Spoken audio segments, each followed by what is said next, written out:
Good evening, Minister and everyone. A very warm welcome to the launch of the EDB Society's Enterprise and Entrepreneur Series.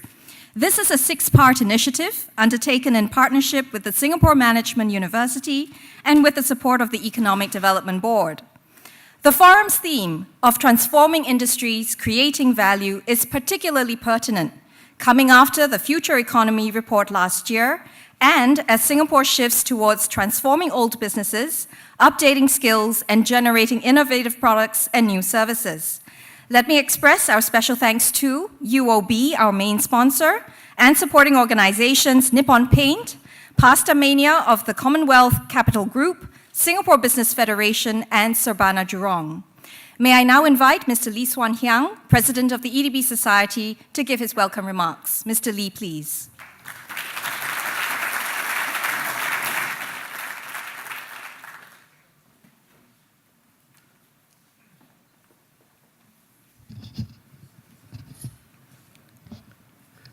Our guest of honor, Mr. Heng Keat, Minister for Finance, Dr. Won-Jin, Chairman EDB, and Mr. Chen Kai-Fong, Managing Director EDB, Mr. Ho Kong-ping, Chairman SMU and Chairman of Banyan Tree, Mr. Wee Cheong, Deputy Chairman, UOB Group, our distinguished panelists, Dhillon and Mr. Forrest Lee, distinguished fellows of the EDB Society, Mr. Chan Chen Bok, Mr. Yeo Chow Tong, Mr. Lee Yok Swan, distinguished guests, ladies and gentlemen, good evening. It gives me great pleasure to welcome all of you to this Enterprise and Entrepreneur Series. And as you can see, we have a full house today. So thank you very much for your support. We are most honored that Mr. Heng Keat, our guest of honor, has made time from what must be a very busy schedule for him before the budget presentation. And if I may add also, amid the succession planning. To be with us today as our guest of honor and to deliver the keynote address, and he has also agreed to take some questions after this. This topic of enterprise and entrepreneurs is very close to the hearts of members of the EDB Society because many of us were actively involved in enterprise development and had worked very closely with many entrepreneurs during our time at EDB. I myself spent more than 25 years in this area, and I've seen through different phases of our enterprise development in Singapore. I can still remember in the early days, we had the small industry division to promote our local enterprises. We later renamed it Local Enterprise Division, and then subsequently Enterprise Development Division. We did that to change the mindset, because we did not want our companies to think of themselves as small companies, limited by size, and to remain small. We wanted them to think of themselves as large companies at a formative stage, and not small companies that will remain small forever and a day. So we wanted them to think big. And it is very satisfying today to see how so many of our SMEs have grown over the years, and how so many of them have become multi-million-dollar businesses and even billion-dollar businesses, and how some of them have even become world leaders in their own field. So when the EDB Society was looking for a follow-up event, a sequel to our very successful Pioneer Series, the Enterprise and Entrepreneurs Series was a natural choice for 3 reasons. First, we wanted to contribute to the important Future Economy report as Singapore makes its transition from a value-adding to a value-creating economy. Second, we wanted to have a platform to showcase and to celebrate the ever-growing number of young entrepreneurs and successful entrepreneurs and entrepreneurs who are very inspiring. And third, as we move into this phase of rapid discontinuous change, we thought it would be good to have a platform to discuss the disruptive forces that are shaping our and changing our business environment, and to explore how our entrepreneurs can respond to the challenges and to exploit the opportunities of these mega trends. We have entitled the series, as you have heard, Transforming Industries, Creating Values. And we are very proud to launch this series in partnership with the Singapore Management University and with the very strong support of EDB. This, as you have heard, will be a 6-part series, and it will cover the growth areas like digitalization, advanced manufacturing, fintech, the media, energy, urban solution, aging, food, and agri-tech. And we have gathered a rich diversity of speakers from business, government, academia, and society. Starting with today's very illustrious panel, consisting of Dr. Won-Jin, Chairman of the EDB, Mr. Ho Kong Ping, Chairman of SMU and Chairman of Banyan Tree, Mr. Forrest Lee, Founder, Chairman, and Group CEO of the Sea Limited, Mr. Dilhan, Pillay, Sandrasegara, Deputy CEO of Temasek International. And of course, we are very privileged to have as our moderator, Professor Arnoud de Meyer. I'm trying to pronounce it correctly. For a long time, I've been pronouncing it as Arnoud. As our moderator. This platform to create value for the old and the young would not have been possible without the strong support of our sponsors and our supporters. So I would like to express our deep appreciation for your generosity. Our thanks go to the main sponsor, the UOB Group, and to our supporting organizations, Nippon Paint Singapore, Pastamania of the Commonwealth Capital Group, Singapore Business Federation, and Sabana Jurong. I'd like to thank once again our esteemed partners, the management and staff of the SMU and the EDB for their very strong support, and also for all the students who have stepped forward to help. And last but not least, a very big thank you to the very hardworking organizing committee, ably led by our energetic and ever-youthful Daisy Go.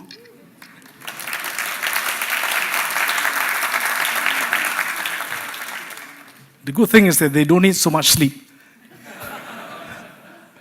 So they've been working very hard day and night to make this event a success. So thank you very much. And finally, thank you all for coming, and have an enjoyable and productive evening. Thank you very much.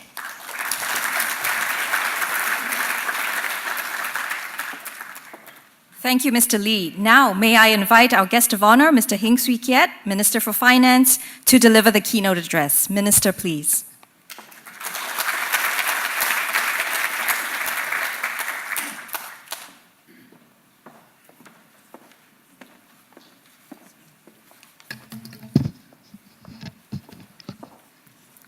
Well, Mr. Lee Heng, President of the EDB Society, and first, let me thank EDB Society for inviting me here to speak to you at the start of this series of Enterprise and Entrepreneur series. I'm very happy that to be here and to see Kwon Ping and Arnoud, that SMU is hosting us in this lovely auditorium right in the middle of the city. And also to see so many EDB officers and also former ministers who have been involved in economic development, education, and so on.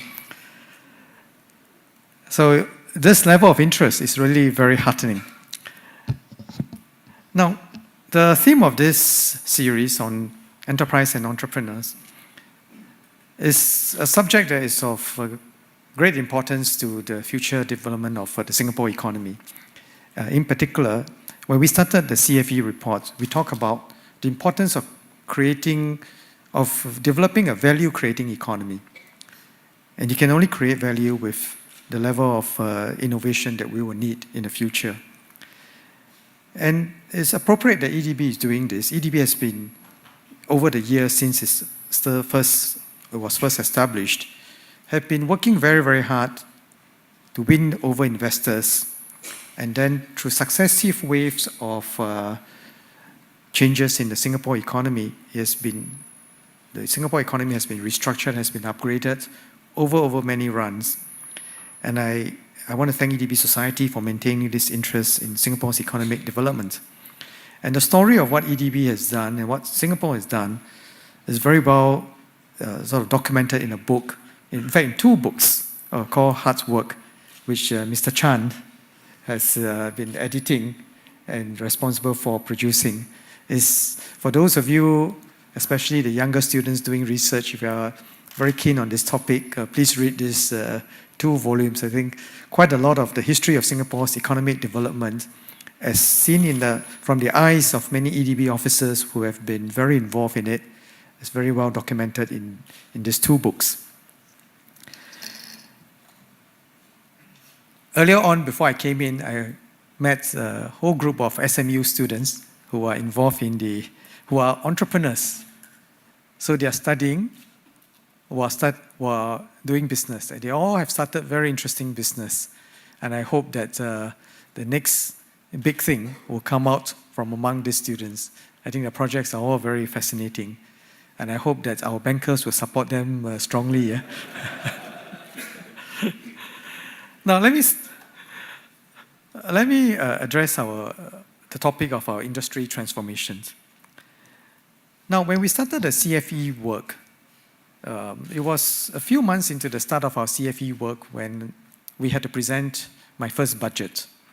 And after several discussions with many entrepreneurs at that time, we decided to launch the industry transformation program in budget 2016. So it's just a few months, even before any part of the report was finalized. And you may be wondering, why do we do that? Now, first, let me explain what the industry transformation effort was all about. It basically integrates all the restructuring efforts that we've been putting together to raise productivity, to raise skills level, to promote innovation, and to help our companies internationalize. Those are the 4 pillars of all the efforts that we're doing. But before that, we're doing it in a sort of vertical way, depending on the agencies. Agencies in charge of manpower was working on manpower. Agencies in charge of R&D and innovation was working on innovation.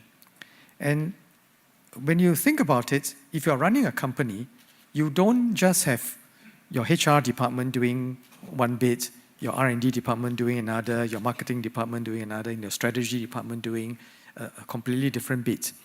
And therefore, it does not make sense for us when you are looking at how we can transform our industries and to help our companies to work in such a vertical manner. And instead, we have to work in a much more integrated way by pulling together all these different efforts and getting our economy agencies to come together and work on this. So that's the first reason.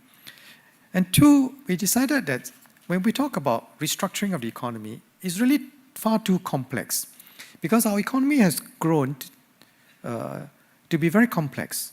We have many different sectors, and every sector faces a different set of opportunities, a different set of challenges, some immediate issues and some longer-term issues, all of which will need to be tackled. So what we have to do is to, at one level, segregate the work so that it can be very targeted in addressing the specifics of each industry. And so we took a targeted approach, a sector-focused approach, and had 23 industry transformation maps. And the 23 sectors cover over 80% of our economy. So if we are able to make progress on this 23, we will at least have made some difference. And in fact, when you drill down to every industry sector in our ITMs, again, it is hugely complex because some sectors are highly concentrated, where a few major players dominate the VA of the industry. In other sectors, you have a huge number of SMEs.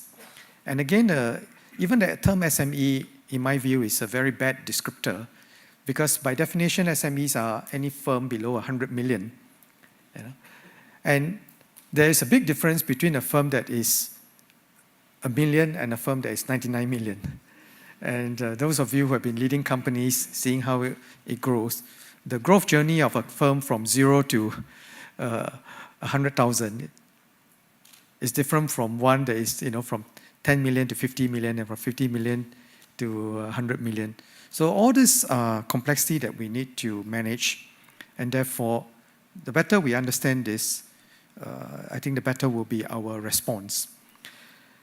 So a targeted approach, a sector-focused approach, but even that is not adequate, and I will say something about what we need to do further.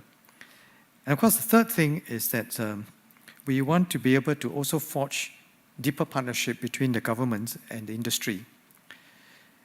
Whenever I meet business people, I said, your objective and the Ministry of Finance objective cannot be different, because I would love to see you make a lot more money, because the more profits you make, the more taxes I can collect.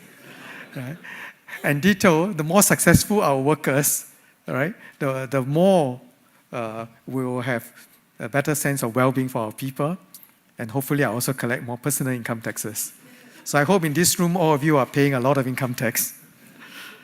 Now, but it's easy to say that, the reality is that in many places, we see how government and businesses and workers are actually at loggerheads, working at cross purposes because of an inability to understand what is at stake and inability to work together. So I hope that our efforts in promoting the industry transformation maps, in getting industry together, in getting our trade associations together, will enable us to do more together than we will do it alone. Now, the other interesting thing about ITM is that when we first started it, if you ask me, did we have a grand plan of how we're going to do it? The answer is no. Okay? I think it's important that we try different ways, and that we have to start first, learn as we go, and take an iterative approach. For things which work, we'll do more of it, intensify it. For things which don't, we try new things. And given the pace of change, I think it is right that we take a more adaptive approach and don't just wait for the final answer before we start anything. So time is of the essence. And when I look at the changes that are happening around us, I'll say that we are not the only ones changing. Other people are also moving very quickly. So far, we have launched 18 out of the 23 ITMs. The remaining 5 should be done by March 2018, before the end of the financial year. And I want to thank everyone who has been involved in these efforts. Many of you are also in this room for your very important contribution. I must say that while there are lots of things that we need to do, I think we are on the right direction. The Singapore economy grew quite well. It was 3.1% on a year-on-year basis in the last quarter. And for the whole of 2017, it was 3.5%. Now, I would not say that all the great credit goes to ITM. I mean, the restructuring efforts have clearly positioned us well. But this restructuring effort is not an effort that yields immediate result. We have also been helped by the uplift in the global economy. And I'm quite sure that the projections by IMF and World Bank for the economy in the next few years remain quite good. But I'm cautious that never to predict anything about the economy, because many of you remember that it was not long ago that people talked about this is the Asian century, and then boom, we had the Asian financial crisis. So if we look at other market indicators, there are also many signs that we need to be worried about. But nevertheless, in terms of the real economic restructuring, I think is gaining some traction, but there's a lot more work ahead. Now, some of you may wonder, we launched all these ITMs, does it mean anything? How has it helped companies? So let me give some examples of what has been done. The first example I have is on the food manufacturing. And at a company level, they have innovated, they come with new products, new flavors, new packaging. But as an industry, the food companies have also come together to share high-tech facilities. For instance, the high-pressure processing. So this facility helped food companies to extend the shelf life of products while preserving the quality and nutritional content. Now, our companies are now in a better position to internationalize, and the Singapore Food Manufacturers Association, or SFMA, had partnered with the Focus Network agencies to launch the Singapore Food Gifts initiative. And this product brings together our local food companies to offer uniquely Singaporean products, such as bak kut teh, spice packet, ginger tea, ginger milk tea, laksa flavored cookies, and so on, to the international market. And in the process of coming together, I think they built their internationalization capability. So it's an example of how different components of the ITM work together, in terms of innovation, training, collaboration, and internationalization. Now, I quite like this example because I've said this story before, but I think some of you have heard it, some of you may not have. Years ago, when I was running Trade Development Board, I had many companies applying to go for an international food fair in Germany, and it's a big food fair. And I said, wow, so many, 4 or 5 different companies all wanting to go and exhibit their food products. Why don't they, and the amount of grant that they're asking for is so small, that means each of them were having a tiny little booth. Nobody will notice them in such a big food fair. Why don't they go together and say, this is Singapore food? So I had no reaction. So after a while, I asked my officer, I said, what happened, Why is it there's no reaction? Because they dare not tell me. They said, can we be frank with you? I said, please do, because if you don't tell the truth, we won't be able to solve the problem. They said, actually, the entrepreneurs think that you are a typical bureaucrat. We are competing like crazy in Singapore. I hear this chap who doesn't know business asking us to work together. He has no business sense whatsoever. So I said, okay, doesn't matter. Let them go and try. Do whatever they want, And I was quite glad that of late, they have all come together and decided to work together. And not only are they working together, but they are achieving more together, and they are putting Singapore food on the map. So I'm quite happy that these things are changing, because I think many of you have talked about mindset change. And unless we learn how to compete and collaborate at the same time, given the size of our market, given the nature of the challenge that we have, even when you just go across the border, it is a different business environment, a different cultural environment, market environment.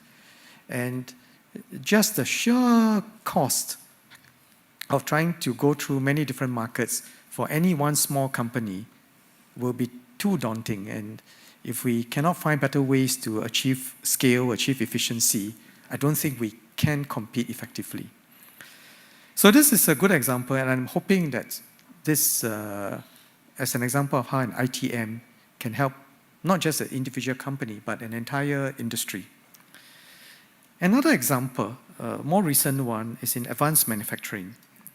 And EDB has been building on this cluster approach, which they had been doing for many years, but taking a step further to build an advanced manufacturing ecosystem and helping our companies to embrace this new concept. So we have a globally competitive base today, but what is the next phase? The Germans are talking about Industry 4.0, the digitalization of manufacturing sector. So in the immediate, what EDB hopes to do is to anchor overseas lead adopters and the manufacturing technology providers here, and then that will help our companies to adopt and in some instances co-innovate on advanced manufacturing technologies. And our research institutes such as SIMTech and the ARTC, the Advanced Remanufacturing Technology Center, have been stepping up their efforts to partner our companies in developing and testing advanced manufacturing technologies and to catalyze their adoption. So EDB has an action plan on this area, and he has also launched together with a firm TUVSUD a new index called the Singapore Smart Industry Readiness Index. And this will allow our companies to benchmark themselves and see where they are. And EDB is also working with other stakeholders, including training providers, such as TESA by IMDA, our universities, polys, and ITEs, and SSG, to build digital confidence and skills for our people, so that our people can then take on this advanced manufacturing job. Now, again, if you look at this example of what EDB is trying to do, it is not just about technology, but about how we can skillfully build up this technology base. It's not just what the companies will do, but what the companies can do together with our research institutes. And it's not just about the companies, but also about our workers. So the more we are able to think in a more integrated way and to see how we can maximize the synergy, the better it is for everyone.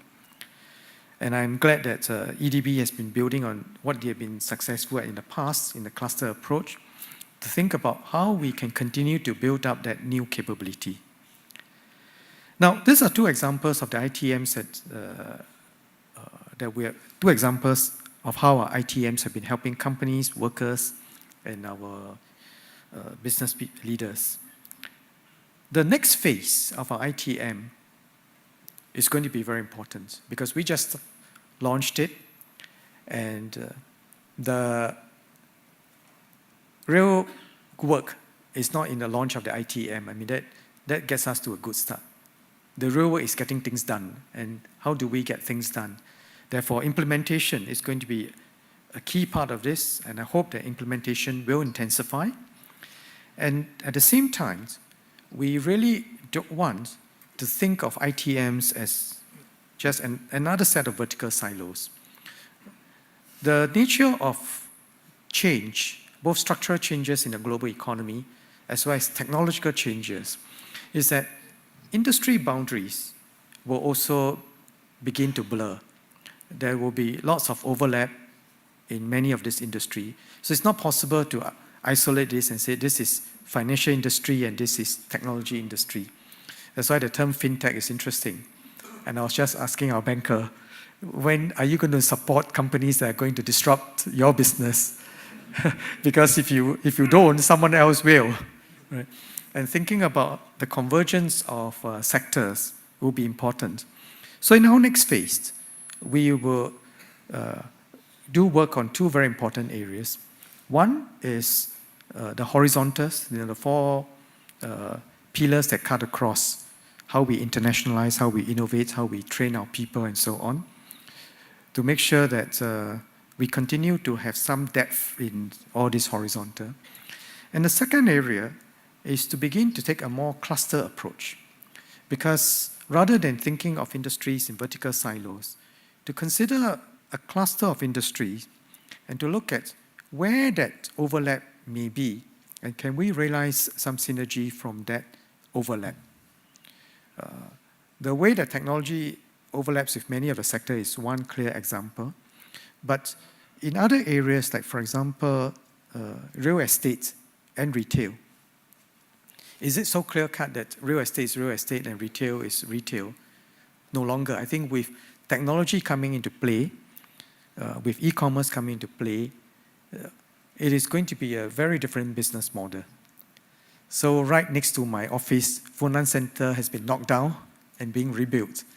And they are trying a new way of using retail space. I visited some of CapitaLand's project in China. And in fact, in some of those things that CapitaLand is doing in China, they have already started experimenting with new ways of using real estate space. So why would you and I just go and visit a shop to buy things? No longer. So what is the new value of retail space? And in fact, what is the meaning of retail space in the first instance? I met some of our entrepreneurs who have been doing some of this work in other places. And they say, well, no, it's no longer about retail space. It's about an experience space. So I say, what do you mean? They say, well, people no longer go and buy things, but they go somewhere for a nice experience. And if a nice experience leads you to buy more things, that is a plus. And the things you don't have to carry it at home. You just, somebody will send it home for you. And what that means is that the whole logistics sector will also be very different. And in fact, the way in which e-commerce is progressing is also challenging many of our assumptions about how the logistics sector operates. And I've just met some of the new logistics players who have been very excited about the new things that they can do. And the question is, what rules and regulations do we have to change to facilitate this growth of new areas and this convergence of different sectors and how the industries are changing? The ones who are very gung-ho will say, we are on to a transformational effort. I met a group of entrepreneurs this afternoon, and they say, we are into this great transformational effort. And this lady said, we are going to turn disruption into transformation. Because if you can't cope with the change, you say, I'm disrupted. But if you can cope with the change, I'm transforming to a new business. So I say, well, that's very good. I mean, if you have that sort of thinking, I hope that you'll be very successful. And I must say that I was very cheered by the stories of what they have been able to do, despite the challenges that they have. I mean, it's a way of turning those challenges into opportunities. So in the next phase, the cluster approach will be valuable. And the other thing which we will need to do more of is how we can help our companies internationalize. And I'm glad that we are finally merging Spring and IE Singapore into Enterprise Singapore. So with that, I think the development of capabilities, as well as the development of markets, can be put together better, can be better integrated. But I caution all our economic agencies that it is not our job to run business, because if you are, you should be resigning from the agency and go out and start the business. Because it's our job to be helpful. And if businesses expect us to design a plan for them to just follow, then they will also not succeed. And you don't have the skill sets to do this. But we can work in partnership to achieve more. And I hope that Enterprise Singapore will help our firms to get into the global market better, faster. And hopefully, more importantly, I hope that our trade association and business chamber will step up, and that they are the ones who can create the role models. They are the ones who can help to bring people of the similar interests and similar mindset together, and that we can change.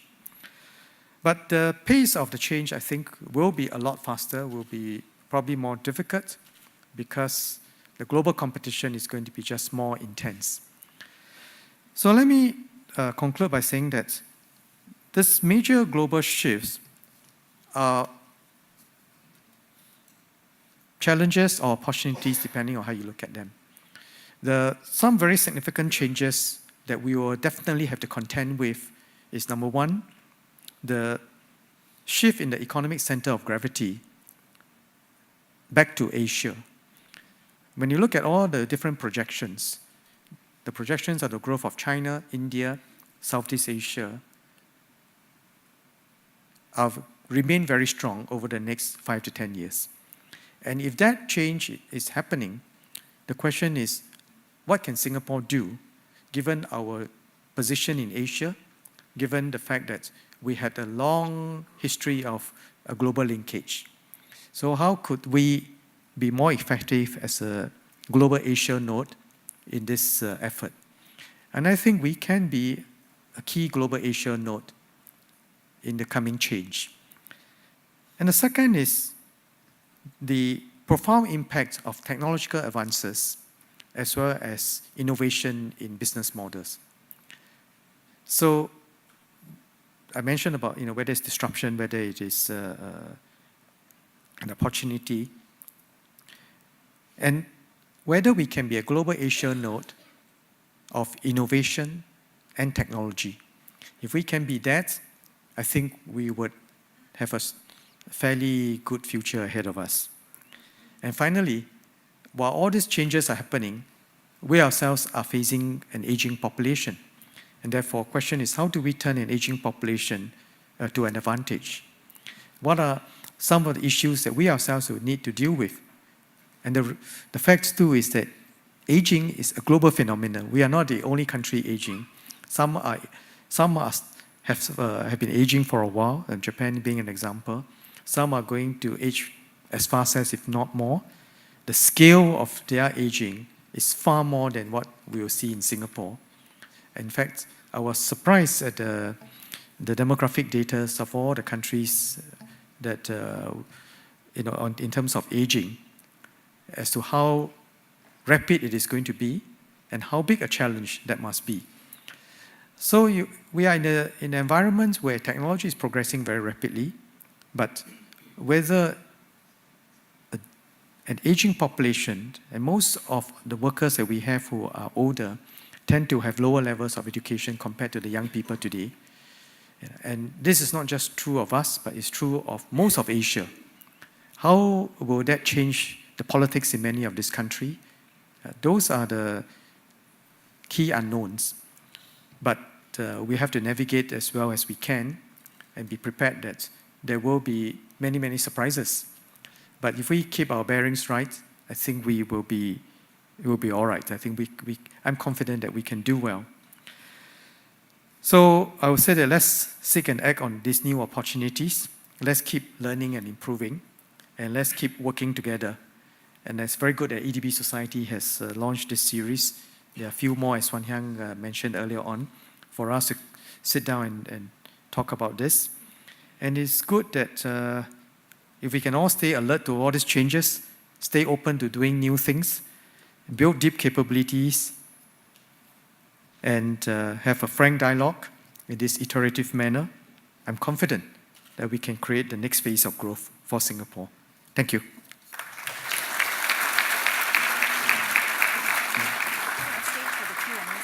Okay. Yeah. Thank you, Minister. We will now have a Q&A session, which will be moderated by Professor Arnoud de Meyer, President of SMU. Professor de Meyer, please. Thank you very much, Minister. Thank you for your sharing. We have about 20 minutes, 15 to 20 minutes for Q&A. I will take the privilege of being the chair of this discussion to ask you the first question. I'll just say one thing. I want to protect everyone here from anything that might expose you to the Official Secret Act.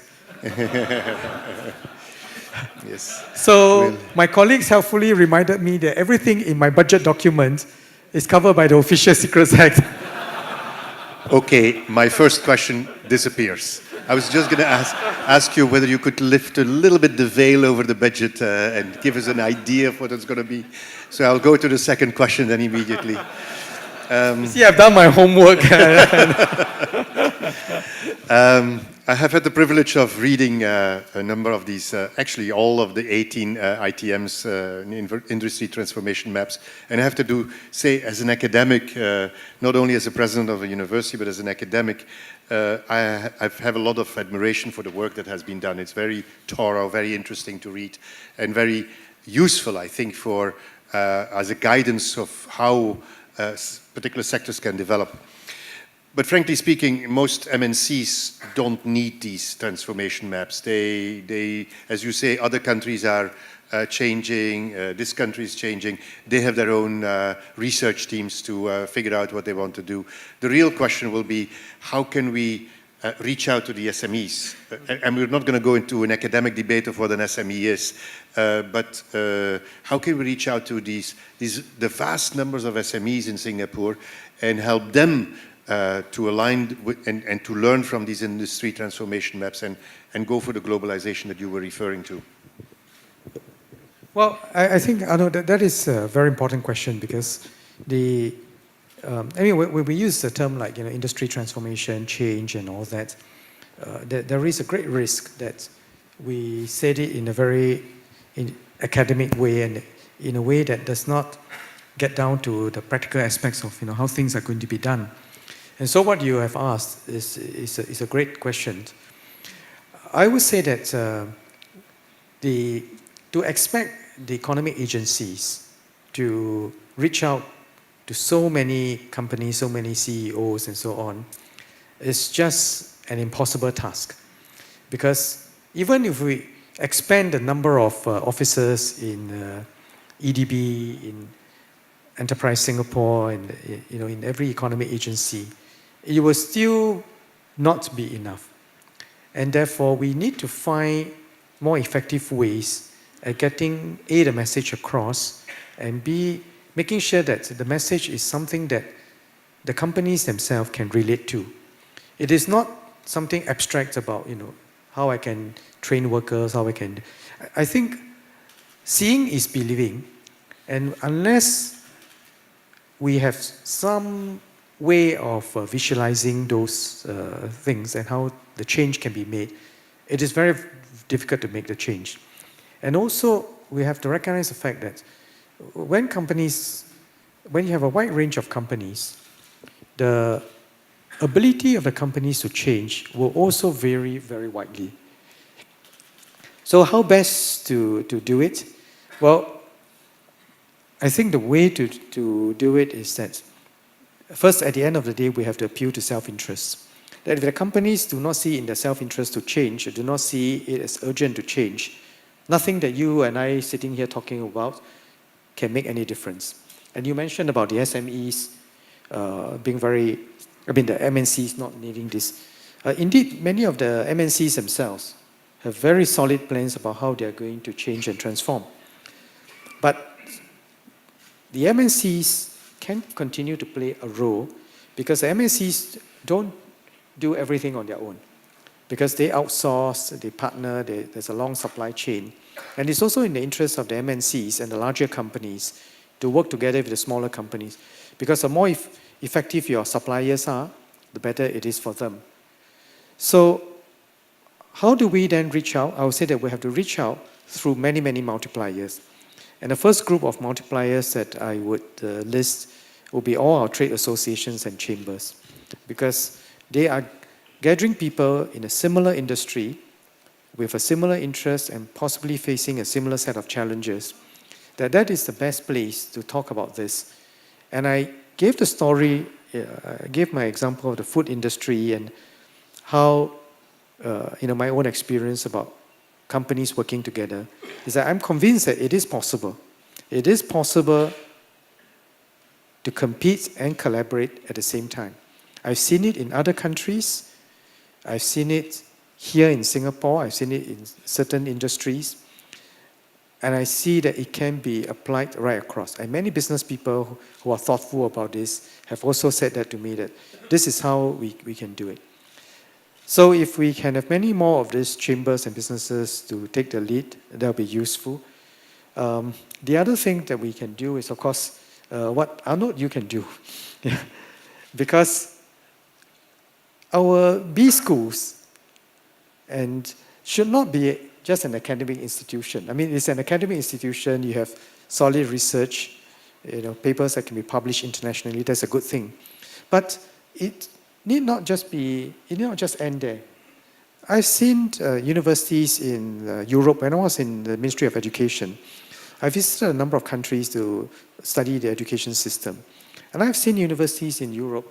They may not be, in the top ranking in the usual way by academic publication, but they play an extremely important role in the economy, and they are well respected for what they do. Yeah. So it is not so straightforward that a university can only be judged by publication. But I would judge a university by the impact that they are making in the society as well. And I do think that B schools, for instance, have a very important role of whether it's bringing businesses together, whether it's educating a new generation of entrepreneurs. There are many of these things that can be done. And I'll be very happy if some trade associations come to you and say, Arnoud, can we partner you to do X and Y courses or to do some of these things? And I'm hoping that our media can also profile the good stories of change, because unless the urgency for change and for transformation is widely disseminated and widely felt, it will just be a few chaps working at it, and I don't think we'll see the full impact of that. In order for this transformation to take place across the economy, I hope that the efforts, when it is even more widespread, can build on one another and they can multiply much more effectively. I'm sure that our SMU Academy can work with the trade organizations to deliver these short courses that can help spread the message. I'm open for questions. Are we open for questions? Is there anybody who wants to have a question to the Minister? I would ask you to introduce yourself and keep the question short. Yeah, I have somebody in the middle there. Can we bring the microphone?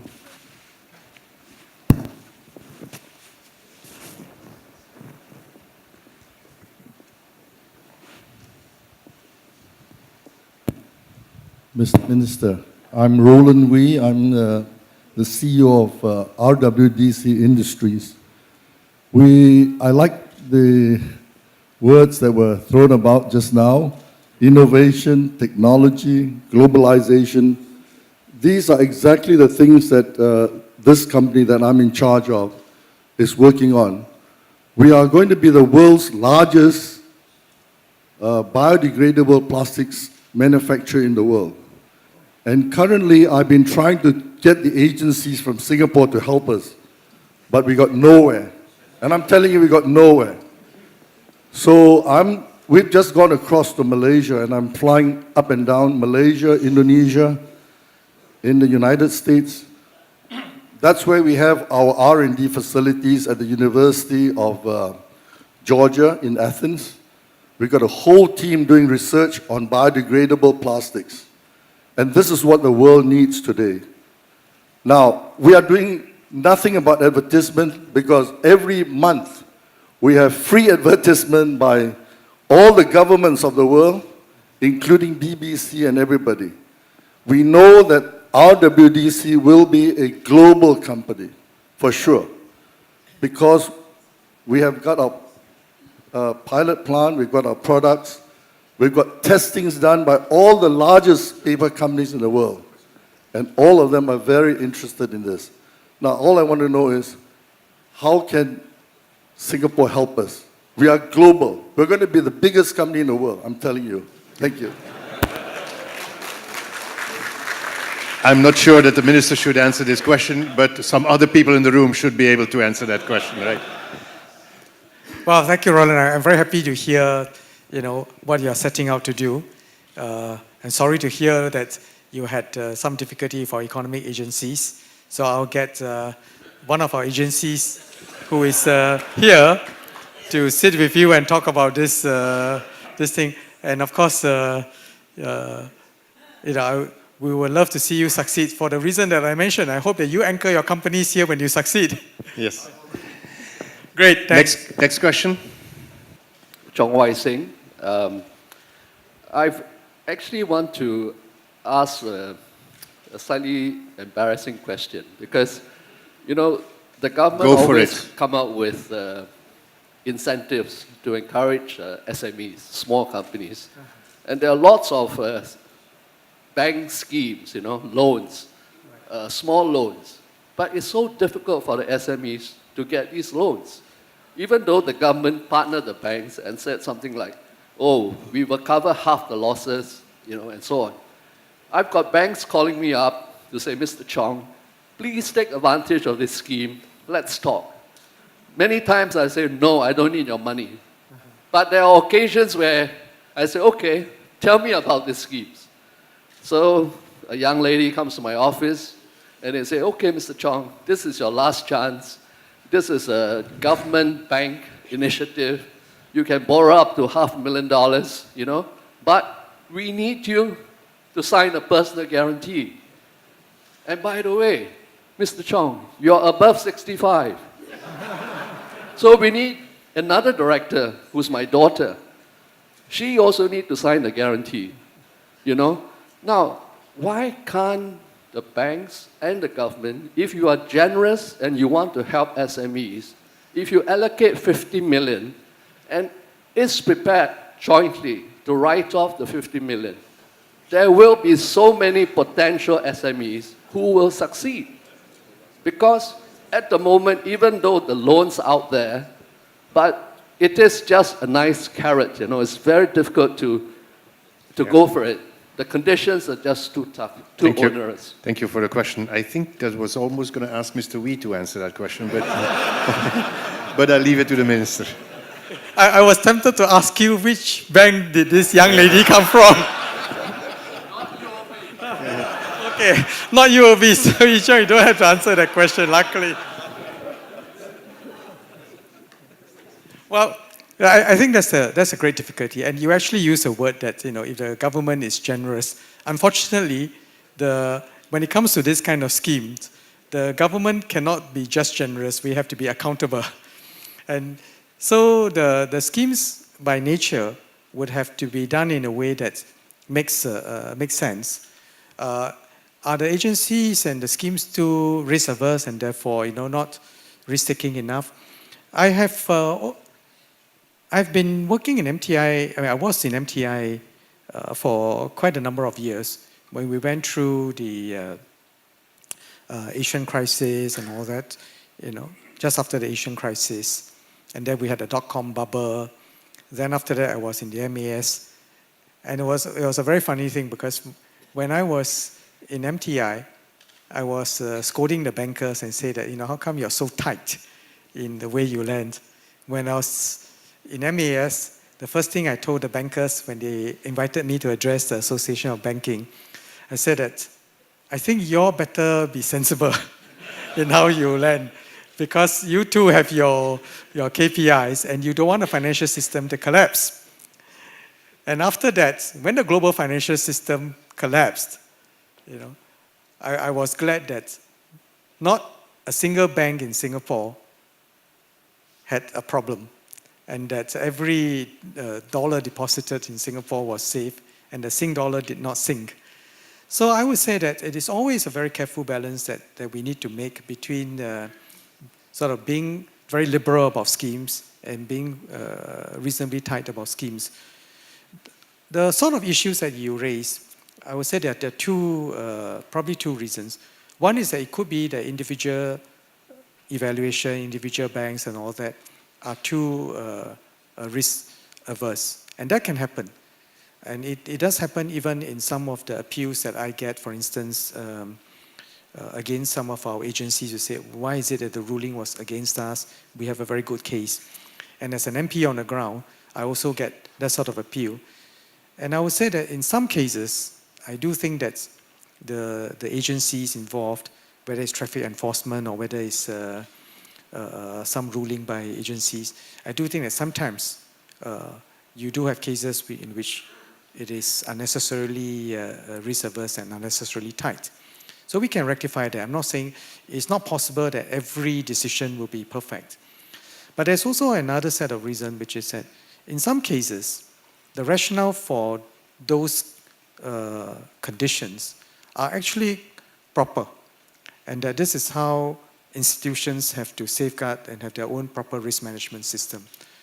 So from your description, I can't tell whether it's A or B, but I would suggest that if you can give us the details, we'll ask the agencies to take a closer look as to whether is this a case where, you know, we are erring too much on the side of caution, or is it a case that this is the right balance? In which case, we just got to find ways to meet the requirement. It's the same thing, by the way, with many of our young companies who say that, look, why can't government just give us a government procurement and say that you only give it to Singapore companies? And I said, no, it doesn't make sense. Because in many other countries, if you do that, other countries will say you can only buy from, if you are a company that is in my country, in which case a Singapore company will have no chance whatsoever when you go abroad. So we just need a set of rules that will make sense. And the rule that will make sense, for instance, we have an accreditation scheme for IT companies. If they meet the accreditation standards, they can tender for government projects. And I've seen quite a few tens of millions of dollars of contracts awarded to these companies. So that is the right way, I think, in my view, to do it. We raise the capability rather than to lower the standard because it is a Singapore company or it is a connected company. Because by lowering standards, we are not helping our companies in the long run. But by keeping the standards and helping those who want to meet the standard to meet the standards, we build capability and we compete on capability. I have time for a last question. Jonathan? Thank you. I'm Jonathan Kwon, now with SD Engineering. Minister, thank you for your comments on globalization. In recent years, political changes are shaping business, US, India, UK. And in Singapore, I hope it's not OSA, but the succession issue has been very popular. And it has been interesting, amusing, worrying, or irritating, depending who you talk to. What is Minister's take on the conversation? And also, in particular, how can we use the process to build confidence in business rather than allow it to erode as uncertainty deepens about what will happen? Thank you. Oh, this is another EDB, ex-EDB officer. Looks like the EDB mafia is running the country. So a simple answer to your question is that I think there will be business confidence in Singapore knowing that there are so many ex-EDB officers running around. They'll be all right. Yeah. Now, I would say that first, there's been a lot of discussion about succession, and I would say that first and foremost, this is not the first time that we're having to make a transition, and the process is actually has been quite well established. There is first and foremost, anyone who wants to be in a cabinet have to be elected in the first place. So I think we must trust that the voters will first and foremost decide. Right? If the member of parliament is not elected or re-elected, that's that. Yeah. And second, while there is focus on, the leader in the cabinet, in our system, the prime minister is the first among equal. And what is important at the end of the day is having a strong team, a strong cohesive team. So rather than to think about what is the timeline in which this must be done, I think we should think about the quality of the process to ensure that at the end of it, you have a strong, cohesive team who can take Singapore forward. And I think building that teamwork is going to be critical. Third, while we talk about, I'm very happy that Singaporeans remained very concerned with the issue of political leadership. And I would agree that in Singapore's case, it's a very small open economy. Good political leadership is important for our future. Because if we take the wrong turn, or if we do not adapt well to a changing global environment, the country can go in the wrong direction very quickly, and it's not easy for us to recover. So for those reasons, I think it's very encouraging that Singaporeans are taking this seriously. But if you look at the speeches of Mr. Lee Kuan Yew when he was a young prime minister, and the situation today, Mr. Lee's problem at that time was that in the whole of Singapore, the leadership layer was very thin. And so he had his concerns about how we can make sure that that thin layer of leadership was not fragmented and that we could work together. I think that insight still remains relevant today, that you need a cohesive team. But secondly, over the years, I think the leadership layers in our organizations have grown. whether it is in academia, whether it's in the private sector, whether it's in the people sector. We do have a much broader core of leadership at all levels. And I would say that the same concern that we have about a sense of unity and a sense of purpose must apply to all the leadership levels. Because if we can do that well, then we will be able to lead at all levels. Those of you who are running companies, you know that it cannot be that the CEO is great, but every one of your directors are hopeless. It cannot be, right? Those of you who are running universities at Arnoud, you know that it's not just the president of the university, but whether all your deans are doing a good job, and it's not just the deans, but whether all your lecturers are doing a great job. And therefore, we have to think hard about how do we continue to grow the leadership at all levels of our society, now that the challenges that we're facing are much more complex, much more multifaceted, and in a way, much more unpredictable. And therefore, we need good responses and good anticipation at all levels of our society. And the more we can do this, and the greater the exchange of views across the different parts of our society, the stronger we are as a society. So I would say that yes, it is a very important issue. We must do it properly. But at the end of it, let's not lose that sense of purpose, and let's not lose the bigger picture. Because otherwise we're just focusing on one tiny bit of this whole equation. However important it is, then we miss the entire big picture. Thank you very much, Minister, and thank you for your openness. Let's give him a warm round of applause. Thank you. Thank you very much. Thank you, Minister. May I invite you to take your seat in the audience? Minister, yes. Professor de Meyer, you may remain on stage for the next part of the program. So, ladies and gentlemen, we now proceed to the panel discussion, where we have 4 distinguished panelists. They are Dr. Won-Jin, Chairman of the EDB, Mr. Hawkin, Chairman of SMU and Banyan Tree Holdings, Mr. Forrest Lee, Founder, Chairman and Group CEO of Sea Limited, and Mr. Dilhan, Pillay, Sandrasegara, Deputy CEO, Temasek International. The panel discussion with Q&A will be moderated by Professor de Meyer. Gentlemen, please take your seats on stage. We have about 45 to 50 minutes for this panel discussion. Because of the privilege that we had, that Minister was willing to answer a few questions. We'll take a little bit more time compared to the original schedule.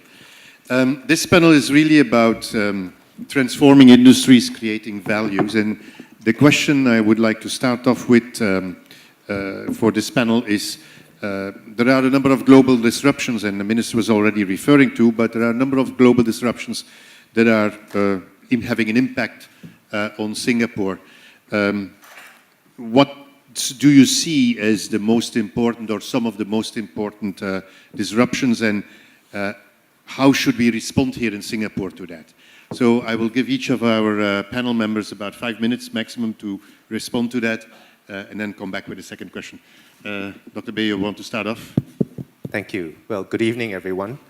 I will share one trend which I think matters enormously to the mission of EDB. And this is the impact of the 4th Industrial Revolution on jobs. So according to Mckinsey, the less scary fact is that only 5% of jobs can be completely replaced by automation. So if you think about the fact that we have roughly about 2.2 million resident workforce, and let's assume that this takes place over the course of 10 years. Every year, probably we need to create 11,000 new jobs, and not even net new jobs, just new jobs. Doable, eminently doable. But the scary fact is this, again, of course, this is according to McKinsey. 60% of jobs will have 1/3 of their activities replaced by automation and technology. So what this means is that if as an economy, we are not able to work closely with the workforce to help them cope with this change, there will be a lot of displaced workers. But if we can, and we can help this 60% of the workforce retrain, gain new skills, they can easily stay on in their jobs and be able to expand their skill set to take on all the new things that are happening as a result of technology. But if we can't, even this 60% will be vulnerable to dislocation. So to me, that is the one thing that I thought I'll share with this panel. And are we ready for it here in Singapore? Yes, I believe so. I think we started a few years ago with Skills Future. It's been an iterative process, and both at the Institute of Higher Learning, where there's greater proximity now to industry and understanding what industry needs. At the same time, working closely with the employers in terms of what they need to do to retrain the workforce, even currently when they still have jobs. And then, of course, working closely with Workforce Singapore through the professional conversion program to help those who have been retrenched to get back into the workforce. So I think there are many initiatives right now. But maybe one observation, because I was just at Davos last week. One takeaway that I got out of Davos was that there was a discernible shift in the relentless focus of the CEOs in the past on the bottom line to one where increasingly the CEOs feel they have to be part of the solution. Companies have to be part of the solution to cope with the fourth industrial revolution and the impact on the workforce. So I think that's good news. We're talking about technology. Forrest, you are in the midst of that. Any comments on the disruptions and whether Singapore is prepared for it? Sure. Yeah. So I started internet company in 2009 here in Singapore, and the business is covered digital entertainment, digital financial services, and e-commerce. And the company just listed on NYSE October last year. So I just want to share a little bit from the tech perspective. And starting with the fact, and for probably you may already know, today, if you look at all the companies in the world, there are 7 companies. They have with more than 500 billion market cap. So there are only 7 companies is above that mark today. They are all technology companies. So they are Apple, Google, Amazon, Facebook, Microsoft, Alibaba, and Tencent. And if you look at the list 10 years ago, and none of them on the top 10 market cap company in the world except Microsoft. And 10 years ago, that list was pretty much occupied by energy companies and by financial services companies. So that's the change in the past 10 years. We are talking about creating value here. So from that, just from that data itself, we can tell how much value has been created by technology over the past decade. And why there's such a huge value was created and in the past 10 years. I think it's because of those companies are using technology, transforming the industries, right? And today it's very hard to divide, say we define Amazon or Alibaba, say this is a internet company or technology company or a retail company. So we can arguably saying Amazon is the largest department store in the world, right? And it's very hard to say, to define Uber is a technology company or is a transportation company or it's a taxi company. So we can also arguably saying Uber is the largest taxi company in the world. So we keep seeing this change is happening. And in China, right, and the majority of the populations, probably they are not having a credit card and they don't need a credit card anymore. So they can easily just using their phone, just pay by Alipay or WeChat payment. So that's the change. That's a change of the behavior and the change about the industries. And I think it's a great opportunity for Singapore here is we are seeing this transformation, this change just started in Southeast Asia. Right, and I think that is the great opportunity. I think that's definitely worth Singapore to think about how to capture this opportunity as an economic hub of Southeast Asia. But do you think that Singapore is well positioned or that some of the surrounding countries are equally or even better positioned because of their larger markets to take advantage of these new technological disruptions? Well, I think definitely like Singapore still have a great advantage because number one, Singapore is more international, and you can attract a lot of talent, great talent to be here, and and also like the education system is still very, very well. The things like okay, so for our industry actually. We always hire fresh graduate because it's a new industry. There is no people really you can hire from the industry with the existing experience. So we always hire fresh graduate. And as we just mentioned, okay, in 2017 we hired 120 fresh graduate from 4 universities in Singapore, and in general, their quality, the education they get over the years, their capability is still much better than our neighboring countries. Yeah. I know there are some graduates in the audience. You can apply. Kwon. I have a slightly different take. I'm not so worried about what I would call specific hard disruptions, such as technological disruptions, economic disruptions. I think Singapore has shown in the last 50 years that it's a very resilient society and resilient government. It's able to undertake crisis management very well. I'm much more worried about what I would call soft or creeping disruption, a phenomenon where I think the equivalent would be closer to something like climate change, where things are happening everywhere, slowly, inexorably, and at some moment in time, it passes a point almost of no return, and then problems start creeping up everywhere. Now, that one to me is what I would call the population landscape in Singapore, of which aging is only one small part of it. We have a declining fertility rate. We have a rapidly aging population. We have not resolved the issue of dependence on foreign workers and a sort of a mentality among Singaporeans of having the cake and eating it too, wanting cheap foreign workers, but at the same time, not wanting cheap foreign workers because of the low cost of living that we get as a result, but not wanting the disruption it causes us. We do not have an attitude about immigration. So to me, these are happening all across the board.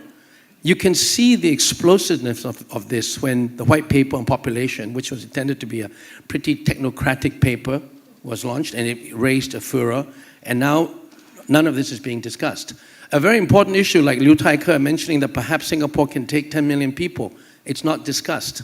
So my point right now is this is really something that's happening every day in Singapore. We need a whole of society approach, and I don't think we have that. I'm not concerned about things like, I think we do excellently on industry transformation maps and on other things like that, but the landscape of Singapore as a populace, what are we doing about that? And when you consider the fact that human resources is supposed to be the only resource we don't really have a natural resource strategy about how to deal with this whole of society problem. And my fear is that it will one day bite us in the back, and that is the biggest disruption I worry about. So what would be your proposal that we start doing? Ironically, and it's ironic because I think one country that seems to be the most behind this in some ways actually has resolved it, and that country actually is Japan.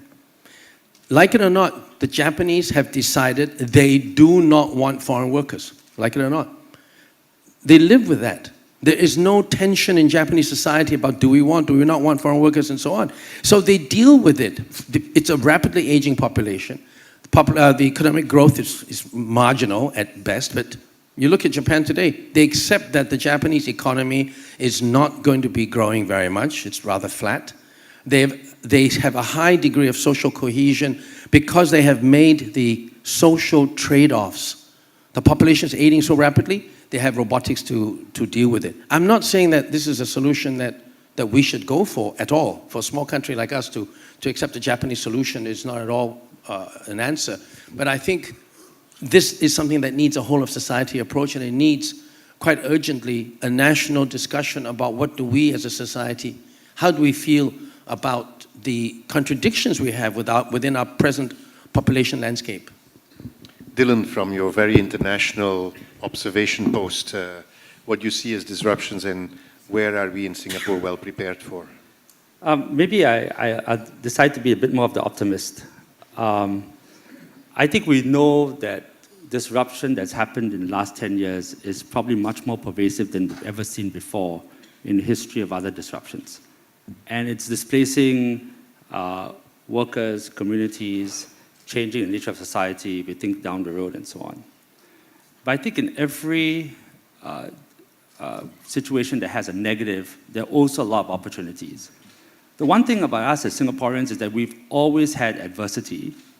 So we have to be clear that, that the thing that's gotten us to where we are today takes us to where we need to go. Being clear-eyed, being pragmatic, and ultimately being resilient. If you think about the opportunity in Singapore, I think you're thinking too narrowly. If you think about opportunity which is in Singapore that can be transposed outside Singapore, then I think you're thinking correctly. I think the idea is not to allow the fear to rule us, but really take advantage of the opportunity that's in front of us. So I'll just give you a few figures that we and Google have come up with in a report that we published first in April 2016 and then again in November last year. Southeast Asia itself is a huge opportunity, and one country that can benefit from it is Singapore, because we have a lead in the context of our financial architecture, our talent pool, good government, protection of IP, and so on. So together with Google, we came up with a report that basically said by 2025, the Southeast Asian internet economy, which really is the part that deals with disruption, is capable of being a $200 billion economy. When we did the refresher last year in November to see whether we were on the right track, we found that the number of internet users in Southeast Asia had gone up to 330 million users, an increase of 70 million just in 2 years from 2015. The amount of time being used by individuals on their mobile phone for internet was second to China, ahead of the United States. We found that the e-commerce part of the economy was moving very, very quickly. And in fact, Indonesia will be the biggest contributor to that. But that part of it is about $90 billion.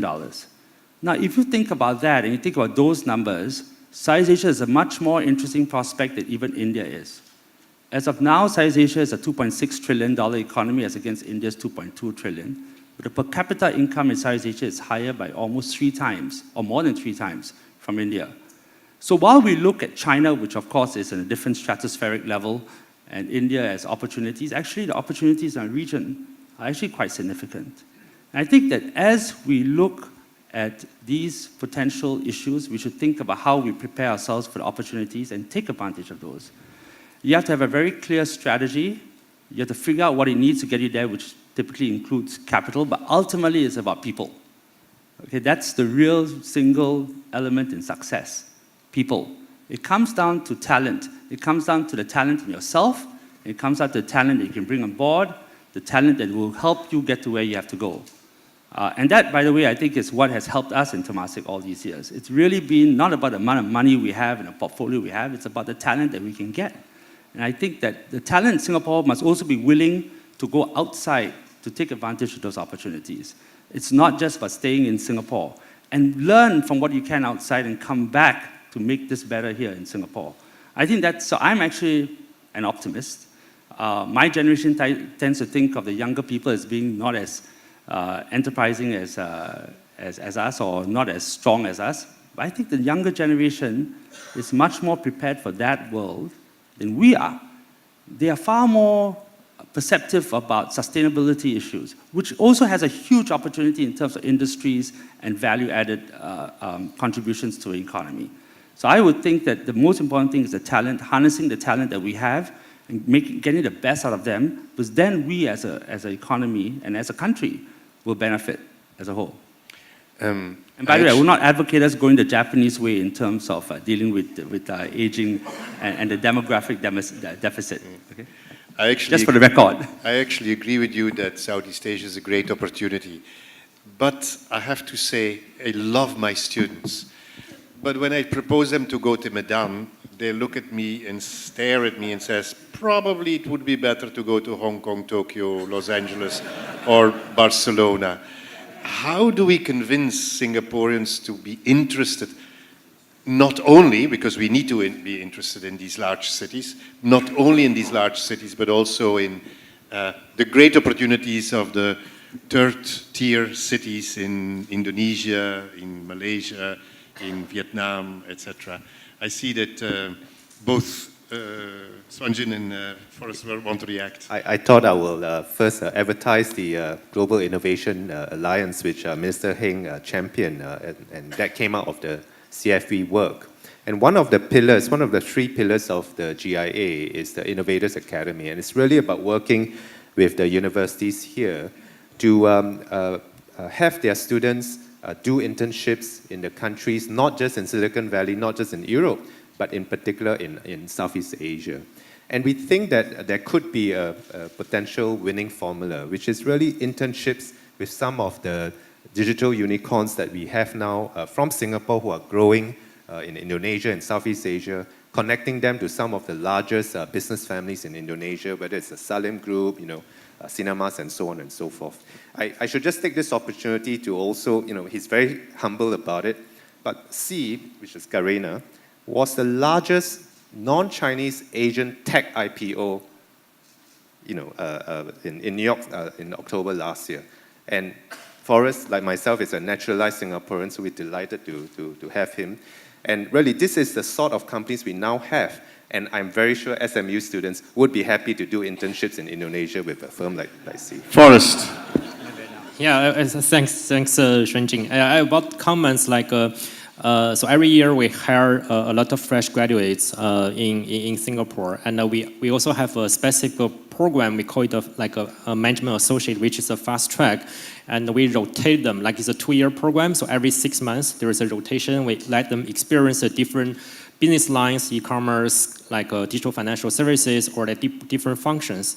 Among the 4 rotations, and there is one must be overseas. And the things like, I think it indeed requires some mindset change, and people initially have the concern, okay, wow, this is somewhere I'm not comfortable with, but like this is to be graduate from this program, that's things you have to do.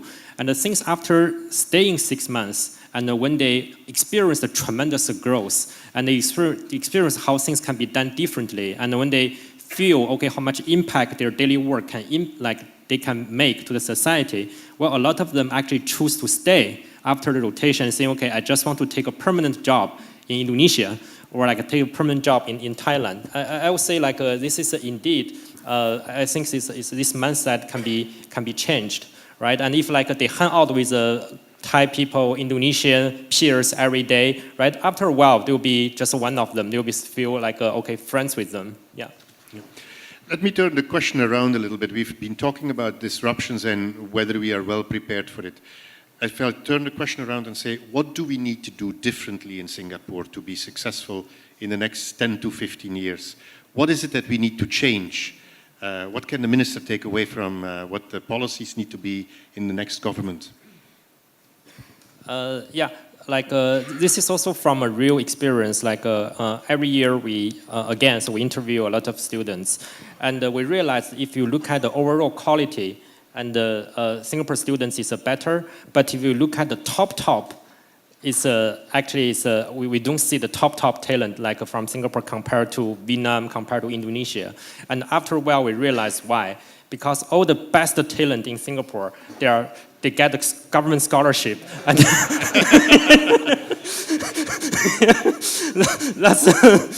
then we decide, okay, then for the best student, talent, probably we just get the list of the government agencies and rather than from the universities. Won-Jin, you have to be careful. By the way, the CTO of Garena is an ex-EDB colleague, so all the EDB alumni here should be very proud. KP, what do you think we need to change? I mean, like Dhillon, I think all of us here are pretty optimistic about Singapore's future. When you compare the level of readiness we have in Singapore, I always recall the saying of Andy Grove that I think Mr. Lee Kuan Yew used to once also repeat, and that's that only the paranoid survive. Singapore is quite paranoid about our survival, and because of that, I think that's been one of the reasons why we've always been able to survive, to prosper, to be resilient. So, in actual fact, I wouldn't be very worried.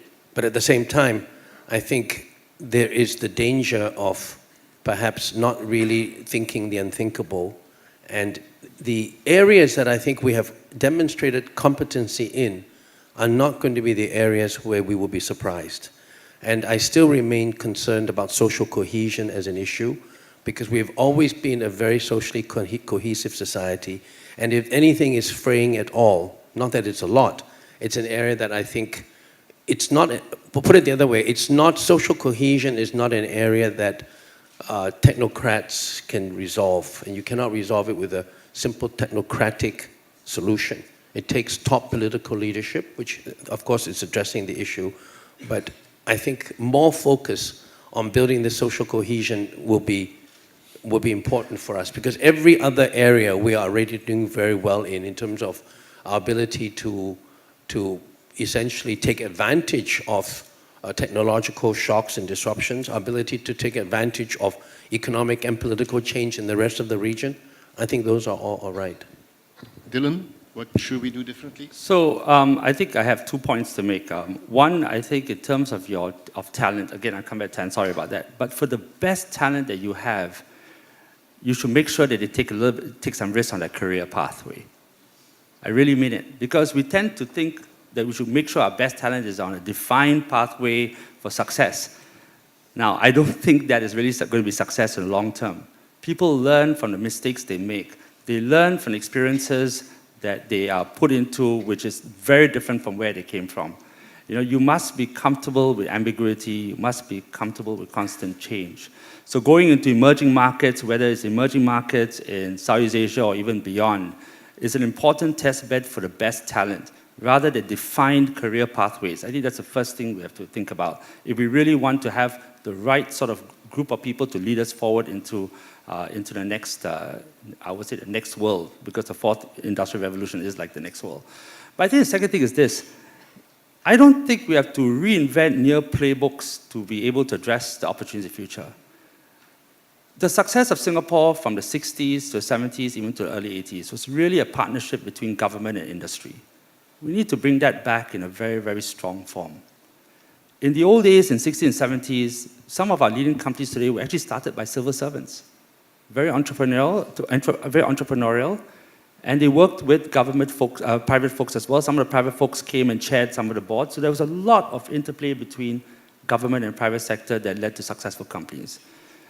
You all may not know, but the original portfolio of Temasek companies was largely founded by government civil servants, a lot of them from the EDB, DBS Bank, for example.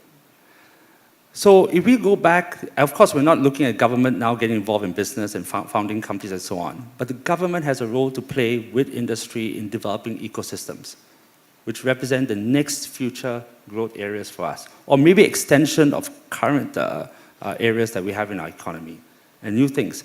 And they have a perspective too, which will be useful for us who are in business, and we have a perspective that will be useful for them. This cross-pollination of ideas and experiences is actually required if we want to set ourselves up for success in the future. I do think, though, that education plays a very important part. I'm not just talking about tertiary education, from the very young. It's not just what we teach them, but how we teach them. The experiences that we expose them to. From whatever walk of society they're from, we have to make sure that the young have those experiences to learn, so that when it's time for them to take the leadership, they have something in them to succeed. But even tertiary education, you know, we are the beneficiaries of a system that's been taken from the US and the UK with very clear siloed educational path tracks. Cross-disciplinary learning is a very important part of what we have to think about in the future.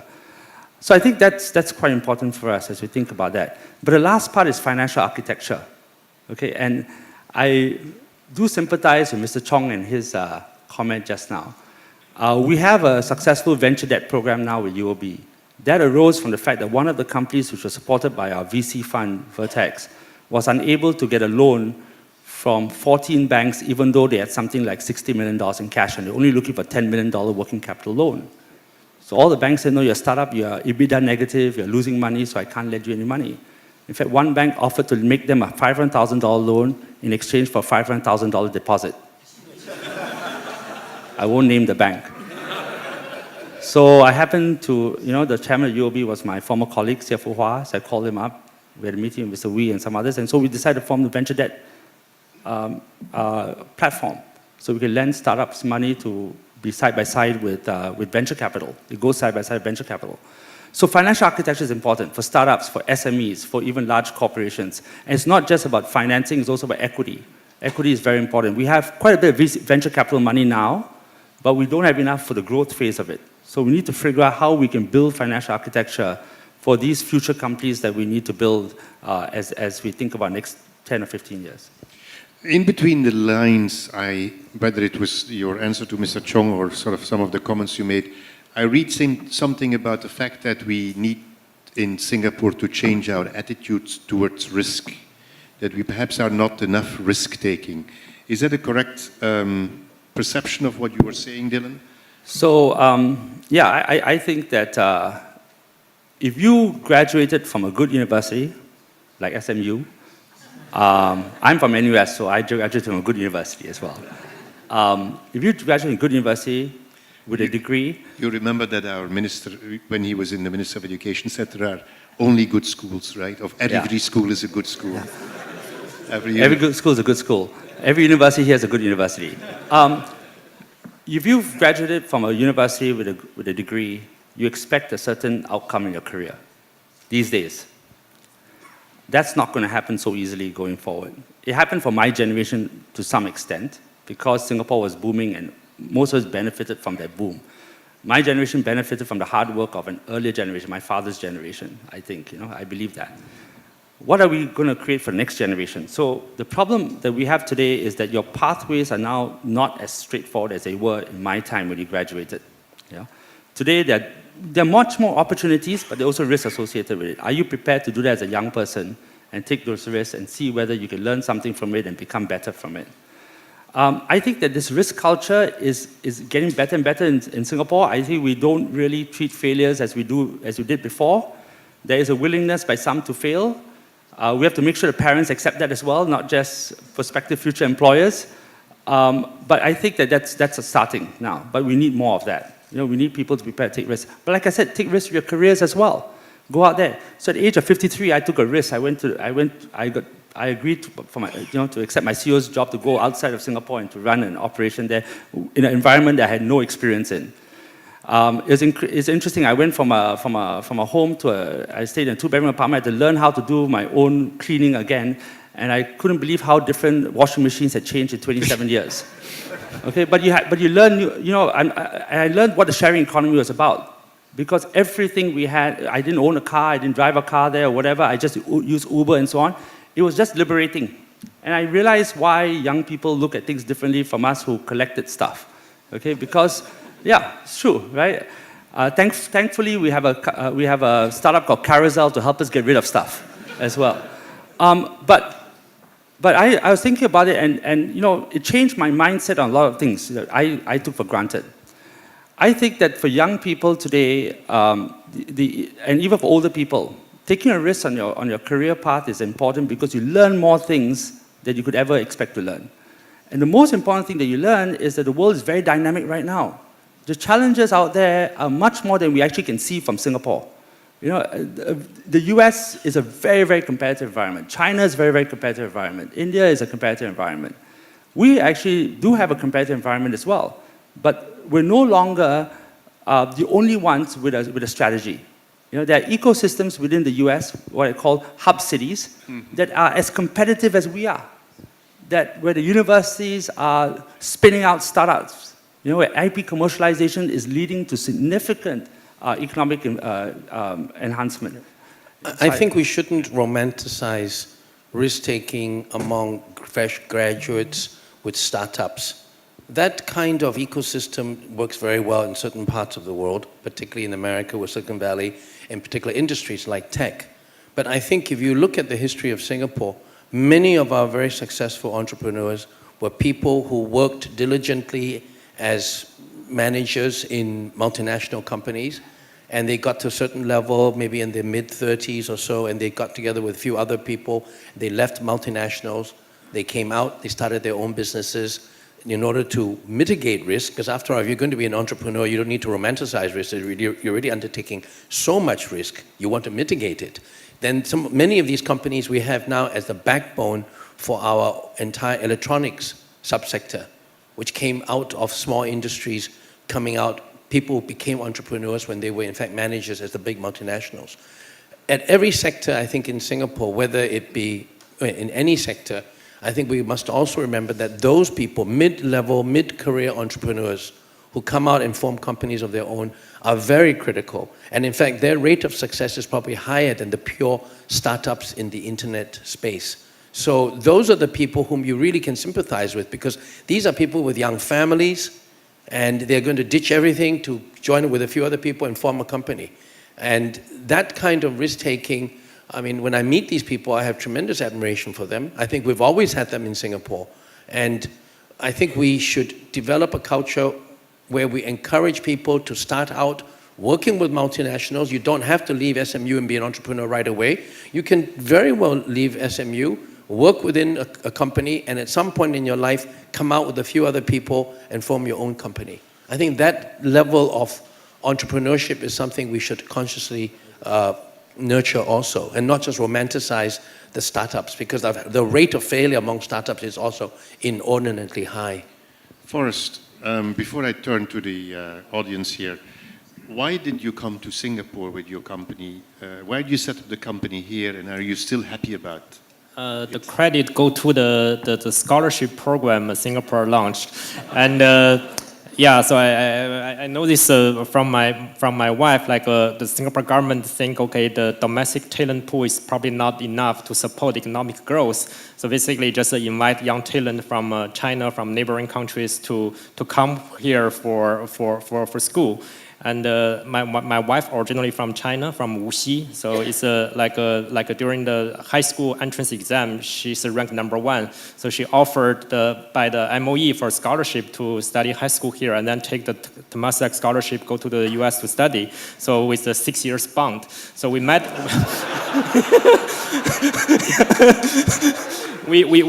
We met at Stanford, so she has obligations, and her father told me, if you don't go to Singapore, no deal. Yeah.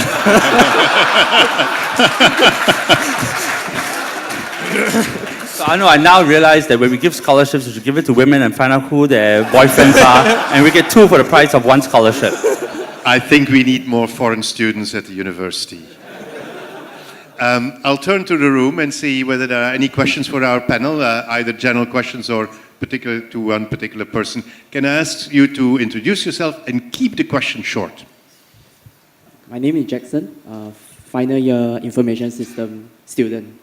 And I would like to ask a question regarding, because today there has been a lot of talk about technology, how to embrace technology. So it's a general question. So in your opinion, do you think we should continue to train hard from young, to embrace about technology, or we train them more on the strategic level and import technical talents overseas? Yeah, because we are essentially competing between technical talent and at the strategic level. Should we import more technical talents? I will look at Won-Jin for that. No, I don't think it's an either-or.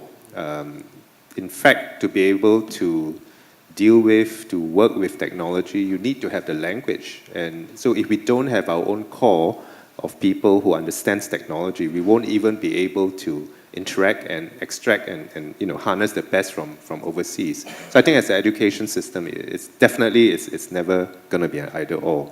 But the point is that we have to find ways to tap into the talent pools all over the world, all over the region. And that has to be one of our workforce development strategy going forward, not just about bringing people here, but also how do you go to where they are located. Do you have other questions? Yeah.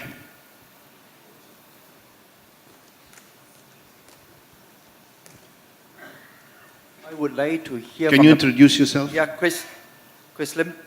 I want to hear from the panel, what is your view, especially work in the third world, operating in the third world, where Rubicon is expected.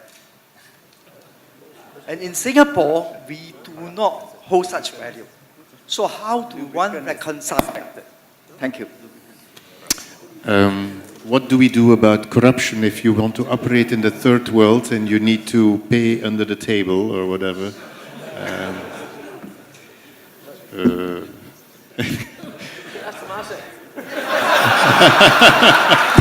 Now, that's a good question. Don't pay. No, seriously, I think that what goes first is integrity. What goes first is whether we can deliver the best for value. You know, I think once you start to think about having to pay, something changes within the culture of your company and yourself. I think it becomes problematic in terms of what you're trying to build. You know, we have a zero tolerance for corruption in Temasek, you know, for sure. And I don't, and we operate in emerging markets. We operate in China, in India, in Vietnam, in Latin America. So it's very important for us that our people are very clearly focused on the fact that they should be doing business in the right mode, in the right way. Yeah, I think you also have to recognize, first of all, it's a choice of each company about what your view is regarding corruption. And I think one has to also be realistic that when you go overseas, certain sectors of businesses are much more corruption prone than others. Usually those businesses that are regulated and require government concessions are the most likely to be corrupt. As ourselves, we decided early on that we didn't want to be corrupt, so we chose to play in the space where corruption is not required in order for you to succeed. So we've stayed away from any business, no matter how lucrative it is, if it requires a government concession. Because there you have to be realistic. If it requires a government concession and you're in the third world and you do not play by the rules of the game, which is really to essentially bribe your way to get a concession, then you might as well not be in that space. You have to be realistic about it. So we've made our own choice to play in the spaces, and there are many, many spaces where the private sector can go to where corruption is not required, except for, of course, the small level lubricant. You have to pay a traffic officer who catches you. That kind of level, I would say, is not at all corruption. I'm referring to big, high level bribing of officials. And not that I have ever paid my way out of a traffic violation. Usually it's not for the chair of a panel to make a comment, but I would like to add to that I happened to be in Europe when the two problems were announced. First of all, the Keppel one, and also the embezzlement of funds for Singapore Skills Futures. And that it was very important for the brand Singapore that immediate action was taken. I think the positioning of Singapore and Singapore companies in Europe is depending, and I speak for Europe because I was in Europe when these two pieces of news were announced. The positioning of Singapore and Singapore companies in places like Europe is very much enhanced by the fact that immediate action was taken. I have probably time for the last question. Yeah. Hi, my name is Alvin. I run a 35-year-old family business as well as a private museum. We spoke about students who do the very best and the very, very best. And it seems like, I'm asking, is there a space for young people who don't do their very best in school? I almost didn't pass my PSLE.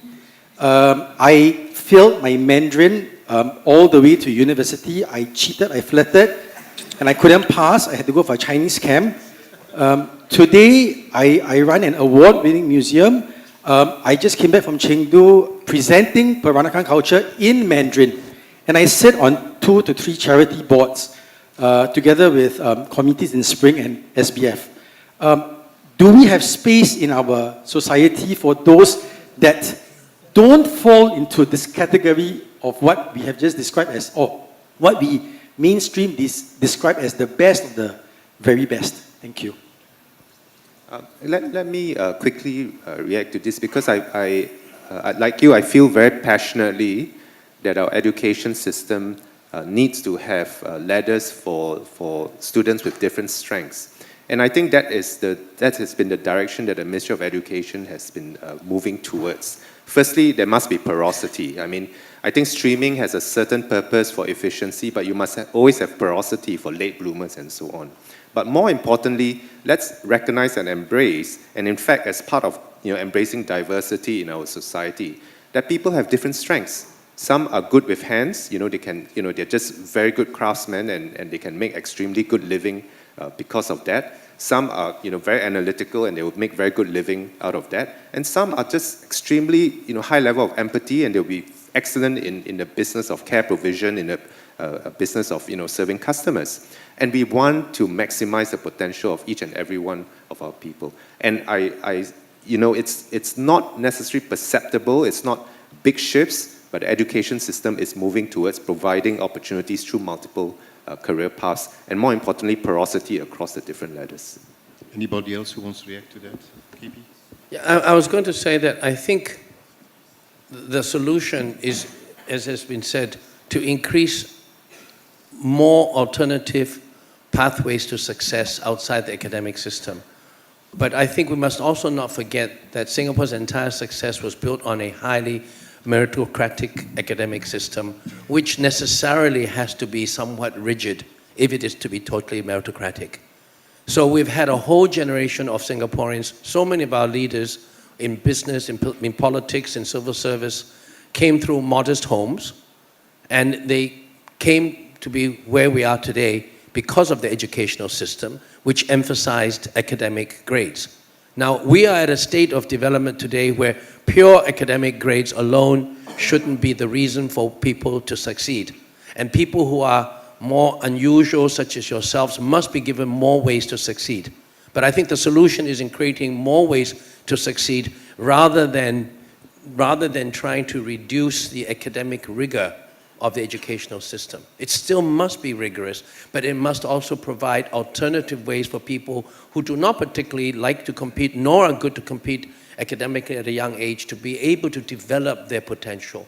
And I think that's a very high priority of Singapore Ministry of Education today, because we are at a level of development now. We are a developed country. We can afford to do all that, whereas previously, to be fair, the priority was in developing technicians and engineers to man all the factories when we were still rising from third to first world. It's always difficult to summarize a panel like that, but I wrote for myself 5 points down. I always have 5 points, contrary to some other people who only have 3. First of all, I think that I pick up the fact that let's not have fear. It was echoed in several ways, but let's look positively at the future, because there are a number of opportunities, and in particular, Southeast Asia is a very attractive environment to operate in. In fact, the minister also referred to it, to the fact that with the shift of the economic point of gravity towards Asia, that we can be a very successful node in the global network.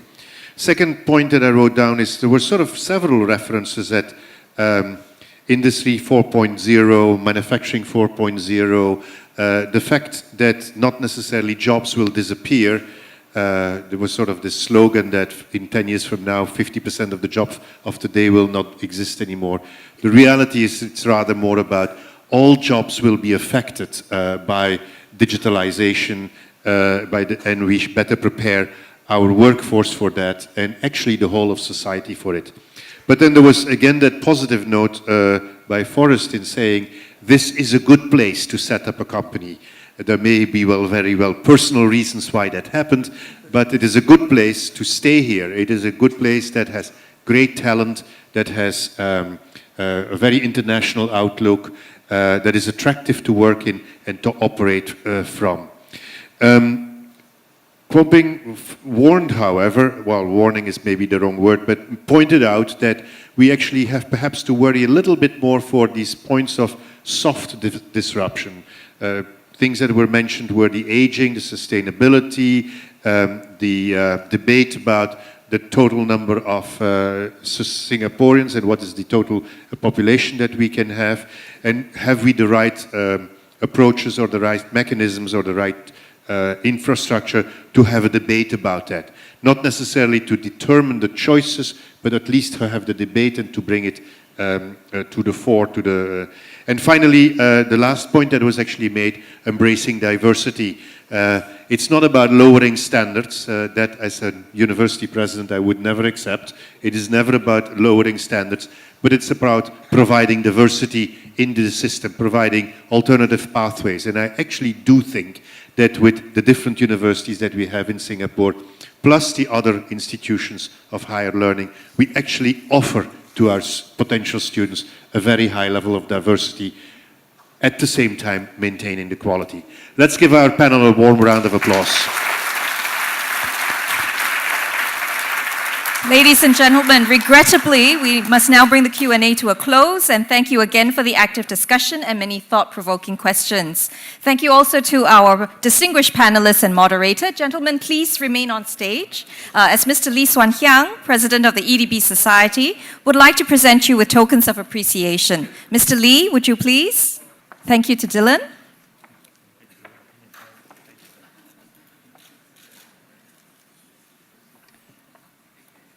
Thank you to Kwon.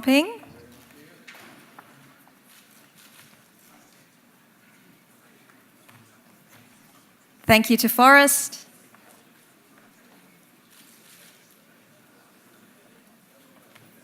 Thank you, Won-Jin.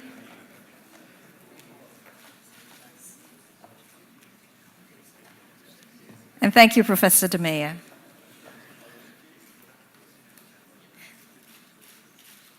Mr. Lee would also like to thank Minister for gracing our launch event and giving the keynote address. May I invite Minister back on stage to receive a token from us? Minister, please.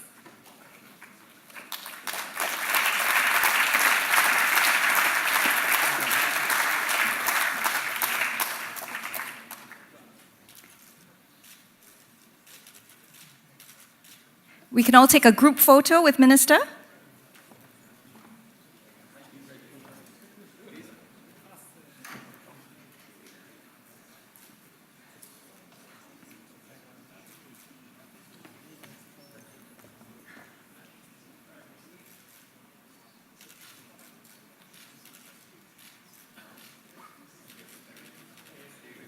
Thank you very much. We have now come to the end of the event. May I invite Minister and our guests on stage to take their leave.